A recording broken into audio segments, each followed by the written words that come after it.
Faith is about action.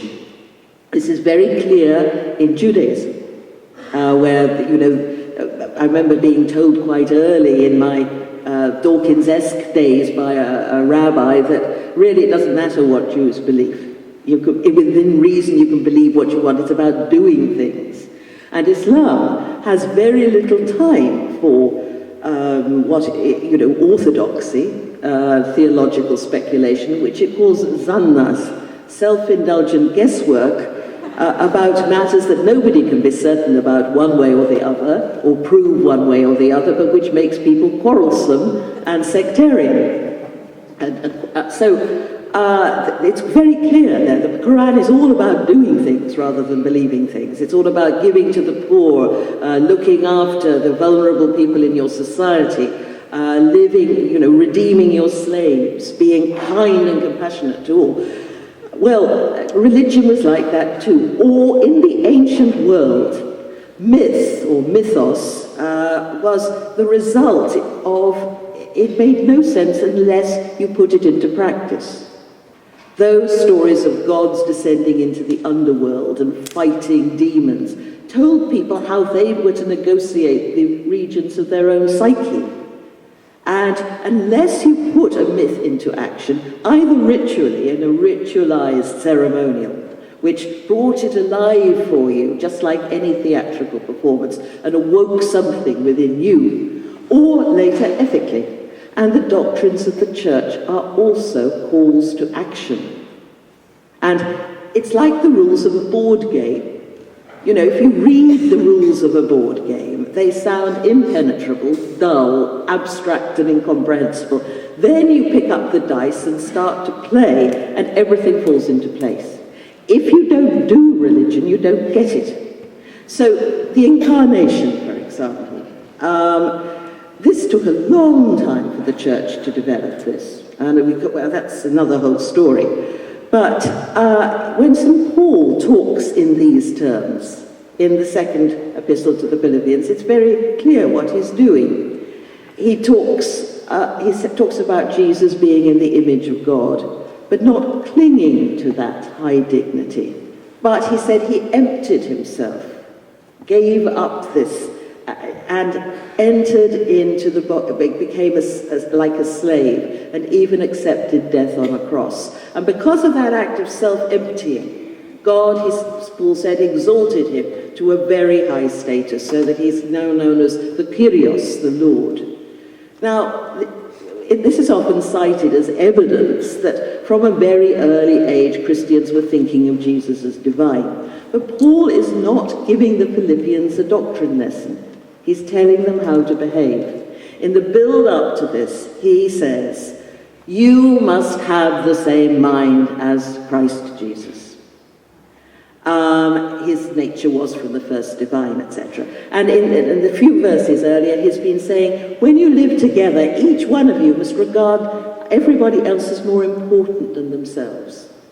You must always behave to one another courteously, not pushing yourself forward, not pushing other people out of the way egotistically. You must have the same mind as Christ Jesus. You must empty yourselves. You must give up your self-importance for the sake of others. And only if you do this will you understand the mythos of Jesus the Lord. And Trinity was not, a sort of slogan that people slung around, 3 in 1 and 1 in 3. And in the West, we've never really understood Trinity. It's always a bit of an embarrassment. But when in the early church, especially in the Greek tradition, which is the older, more venerable, mature tradition, new converts would only be introduced to Trinity after they'd received the initiation of baptism, after they'd begun their process of transformation, worked on by the liturgy. And Trinity was a meditation. You were taught to meditate. I can't exactly tell you how it's done, but you hear the early fathers of the church saying, you swing your mind between the 3 aspects of God that we can glimpse, and the one unnameable, unknowable usia that we can never know. And we swing our minds back from what the three, the Father, the Word, the Spirit that we've experienced in our lives, but we can't get the whole of God, and we go back to the one.